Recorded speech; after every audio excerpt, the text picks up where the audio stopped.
আমার একেশ পাকিবে, দন্ত নড়িবে, সম্বল হবে মোর লাঠি।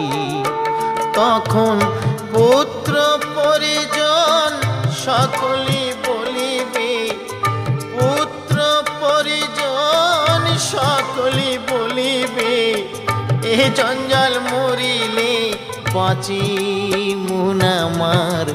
মানুষ হইয়া জন্ম লোভিয়া মানুষের করিলাম কি?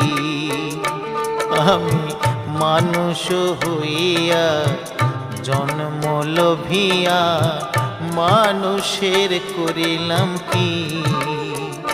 আমি